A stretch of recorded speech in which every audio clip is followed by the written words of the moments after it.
Now there with Christian again. Yo, check it out. Yeah, yeah. You know who we are.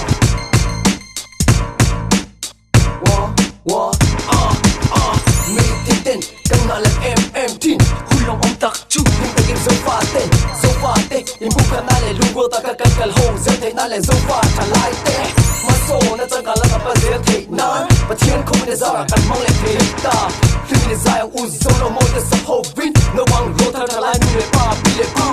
Om tắc ta tê tê bơ ta liềm bơ. Tranh ua tắc lệ him ta kini dài sa bu. Khi tụi mình vui song dấu pha ăn đi him. Long tụi khăn đi ăn chả bố tụi ero ăn đi lâu.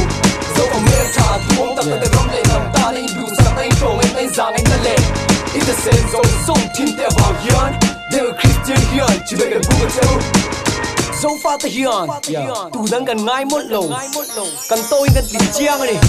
Dấu pha tên nung tôn đó phim. Nó lâm gần bằng dễ tôn. Giam hậu lơ phim. Mà tiếng cân sơn dễ tôn. Dấu pha tên nung tôn đó phim. Nó lâm gần bằng dễ tôn. Giam hậu lơ phim. Mà tiếng cân sơn dễ tôn. Yeah, dừng lên lâm mà đi xe cần tốt anh đi. International standard level cần phá khắp. Sai là rimbo ya phong giáp quy ông lô.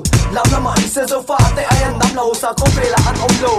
Chế đâu can chế làm rồi con si dấu tam sang. Là dấu tam ngồm sa làm đa làm tận tên lệ. Khuôn làm tiếng cần tung bộ boring ông có về. Cần đi về người mê đi dấu pha tay cần nhìn mà nà. Tu lại có về chiếm dấu kinh là thư la.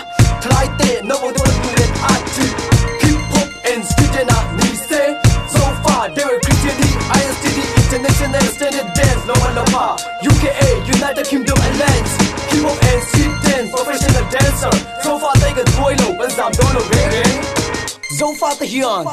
Tụi đang cần ngay một lầu. Cần tôi cần tìm chiang này.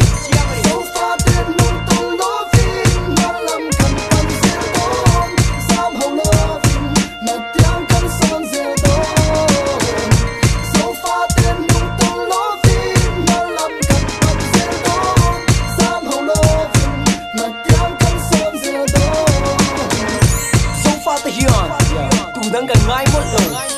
Cần tôi cần tìm chiang này. Dấu pha tên nung tôn đó phim. Nó làm cần bằng dễ tôn. Giam hậu lơ phim. Mà tiếng cân sơn dễ tôn. Dấu pha tên nung tôn đó phim. Nó làm cần bằng dễ tôn. Giam hậu lơ phim. Mà tiếng cân sơn dễ tôn. Dấu pha ta hiền. Tụi đang cần ngay một lầu. Cần tôi cần tìm chiang này.